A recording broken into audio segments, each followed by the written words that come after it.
The GSO forging furnaces are run on propane gas. The GSO-28 has only one burner, which is monitored by safety equipment.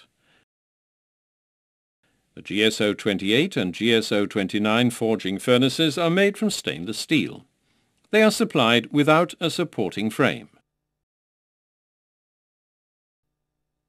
The GSO-29 is fitted with two burners.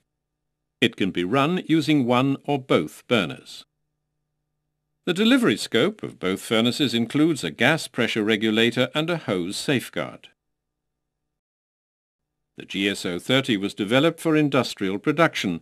It also runs on propane gas. The GSO-31 is fitted with an air blower.